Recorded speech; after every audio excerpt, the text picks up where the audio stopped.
welcome to Your Family Dog, a podcast dedicated to helping families love living with dogs. Hi, welcome back to Your Family Dog. I'm Julie Fudge Smith, and today I'm here by myself. Tina and I could not work out a time to record this particular episode due to a series of unfortunate circumstances, such as her having worked on her foundation and didn't really want that noise in the background. And then I'm on vacation and couldn't seem to find a time that both of us had available. So today it's just going to be me, and I'm sitting here in northern Michigan in the Upper Peninsula, and it's a beautiful morning on a lake, Gogebeck, I believe is how you pronounce it. And I decided that we needed to release something this week, so you get just me. So what am I going to do? I'm going to talk a little bit about dogs because, well, that's what I do. And because I kind of think that it's important to understand why it is that Tina and I do what we do. And what is it that I see in dogs and owners that compels me to keep going forward and to keep doing this and caring so deeply about the quality of life of my clients and their pets. So I think one of the things that I wrote in a blog once kind of sums up nicely what I had to say. And if you haven't checked out my blog, I suggest you do so. I've got somewhere around 184 of them. There might be something in there that you find of interest or pertinence to you. This particular blog is called Choosing Your New Best Friend. And you can find all my blogs on my website at You can find all my blogs at www.apositiveconnection.com. So, this question. We want to get a dog for our family. Do you recommend a particular breed or type of dog? And I go on to say that I get this type of question primarily from people who have not had a dog as an adult, but have fond memories of their childhood canine companion, and they want their children to have the same experience. I want this too. My wish for every family is that they have the dog who curls up next to the rocking chair as mom nurses her newborn, sleeps beside the bed of his 6-year-old boy every night, plunks himself in the middle of the family movie night because being with his family is his idea of heaven, and who gently licks away the tears from his teenage girl suffering through her first breakup. Every family deserves a dog whose gentle personality and canine goofiness defines the growing up years.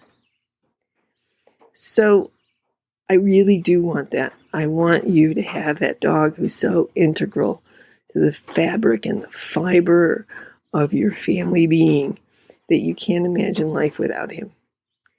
And unfortunately, not everybody gets that dog. I didn't have that dog growing up. Although Molly was always there, she was a difficult dog in a lot of ways. But I've had that experience of having a dog whose very presence makes the whole world just so much better, that I really want that for all of my clients. But because this world is an imperfect place and we are imperfect beings, as are they, oftentimes what you need is somebody who can come in and lend a hand and say, hey, why don't you try this? Why don't we look at the problem this way? It's a common saying that it's not the people, it's not the dog, it's the person, it's the owner. And I don't buy that. I think that owners can make a lot of mistakes.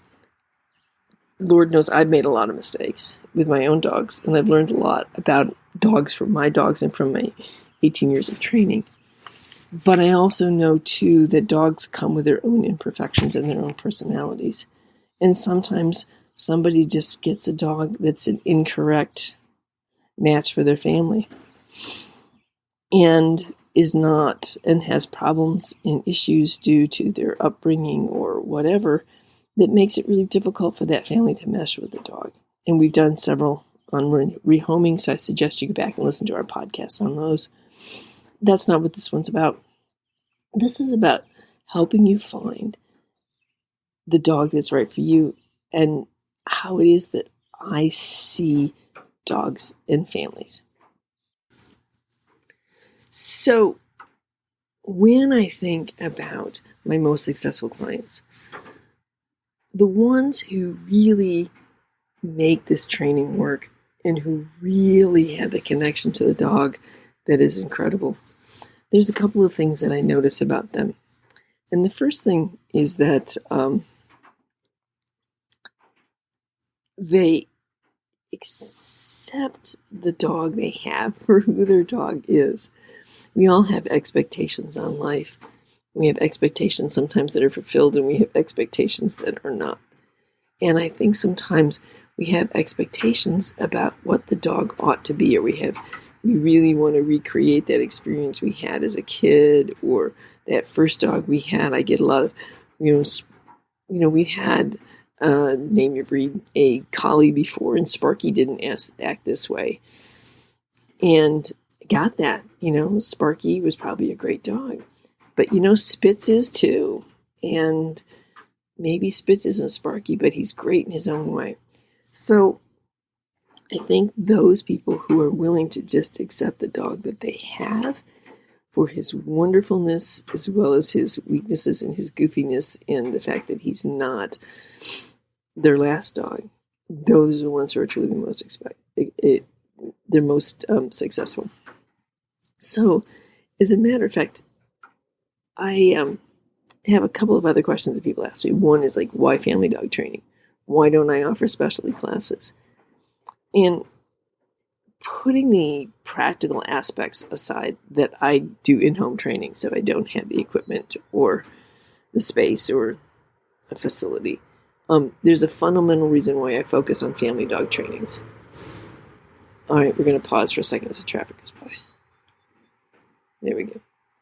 Most dogs belong to a family and will never pursue another career in sports or service work.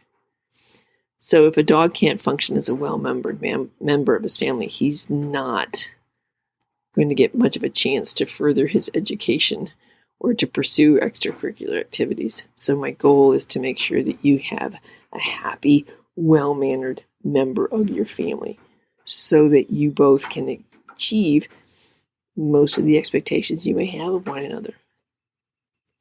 And my goal for family dog training is to provide owners with a variety of tools in their toolbox, their canine management toolbox, that will help them to communicate clearly and easily to their dog what is expected of them.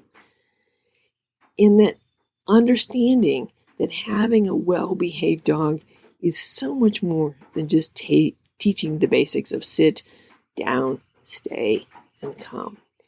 It's really about learning to, as I said, love the dog you actually have, and to understand that dog training is a communication method. When I use positive reinforcement training, what I'm hoping to give you is a method which opens up to you and your dog a lifetime of learning together.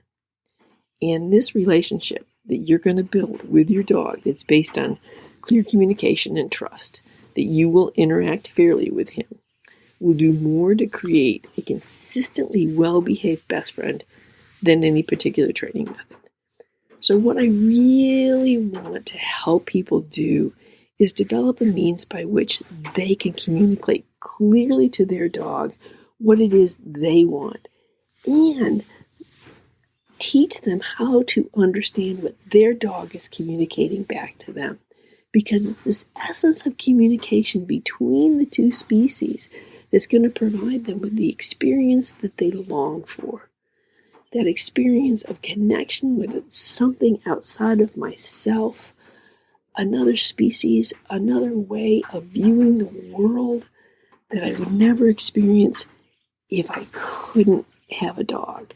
And so I really want to help people understand that there's a way of being, a way of interacting that's going to give you a relationship that doesn't replace but truly enhances all your other relationships.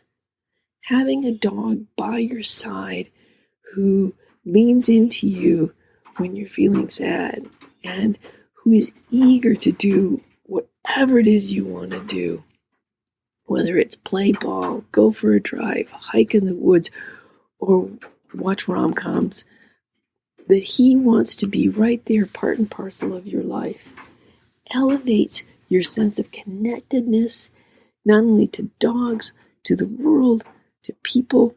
And I want that for everyone. And I want them to love the particular dog that they have, who sometimes, it's kind of hot on the couch tonight, Mom. So I think I'm just going to lay on the floor and put my head on your feet, because that's what I want to be, is next to you, but not on top of you tonight, because it's just too hot. And that's okay, to be able to extend some freedom and some space to them, knowing that just because I'm not right on top of you, I'm still connected to you. So that relationship that has the flexibility to grow and to be that connection that you never thought was possible. And that's what I really hope for all of my owners. So I had a friend tell me once that she has a hard time calling what she learned from me training. Rather, it's about relationships, and has allowed her dogs to more clearly communicate to her what they need, such as having the water bowl filled. Thank you very much. And it's also given her the ability to understand and appreciate the uniqueness of each of her dogs. That really, truly is, in essence, is the purpose of family dog training. Learning to love and work successfully with the unique canine who shares your hearth and home. And that's what I want for every one of you.